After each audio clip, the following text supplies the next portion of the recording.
Je vous salue dans le nom précieux de notre Seigneur Jésus-Christ. Message du jour, notre statut en Christ. Les versets de 1 Pierre 2, 9 à 10 résument parfaitement notre dignité spirituelle et notre mission sur cette terre en tant que chrétiens. Ils nous incitent à vivre pleinement en tant que peuple acquis, appelé à proclamer la lumière du Christ dans un monde plongé dans l'obscurité. Nous étions autrefois, sans Dieu, et, sans espérance, mais en Christ, nous avons été adoptés dans la famille de Dieu.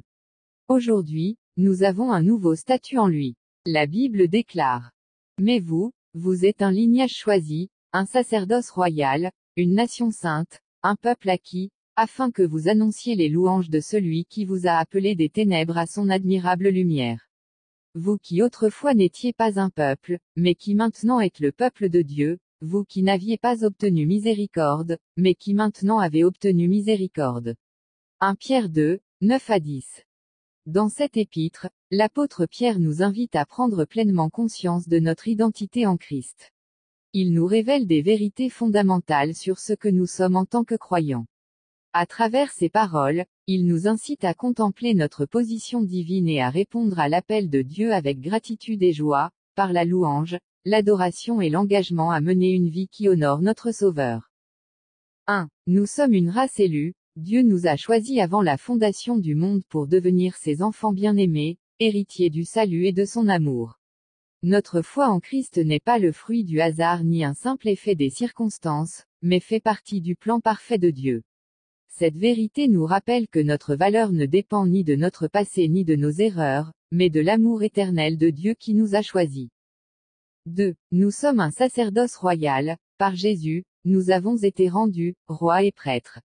Ce sacerdoce royal n'est pas réservé à une élite, mais à tous ceux qui croient en lui.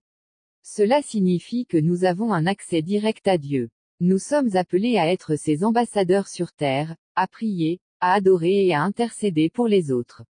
En tant que rois, nous devons régner avec justice et exercer l'autorité spirituelle que Dieu nous a confiée.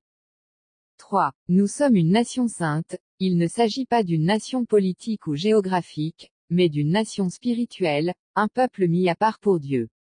Cette sainteté n'est pas un attribut de perfection humaine, mais une séparation consacrée à Dieu, une invitation à vivre selon ses standards et à refléter sa gloire dans ce monde. 4. Nous sommes un peuple acquis, nous avons été rachetés, non par de l'argent, mais par le sang précieux de Jésus-Christ. Dieu nous a acquis pour lui-même, et cela démontre la valeur qu'il nous accorde. Nous ne sommes plus sous l'emprise du péché et de la mort, mais libres, appartenant pleinement à notre Créateur. 5. Nous avons été appelés des ténèbres à la lumière, ces paroles évoquent notre transformation. Nous avons été tirés de l'obscurité de l'ignorance et du péché pour entrer dans la lumière de la vérité et de la vie en Christ. En tant que porteurs de sa lumière, nous sommes appelés à briller dans ce monde pour rendre gloire à Dieu. 6. Notre mission est d'annoncer les louanges de celui qui nous a appelés, notre vocation est claire, annoncer les louanges de Dieu. Nous ne devons pas garder pour nous-mêmes cette lumière qui nous a été donnée, mais la partager avec ceux qui vivent dans les ténèbres. Nous proclamons par nos paroles et nos actions la grandeur de celui qui nous a sauvés.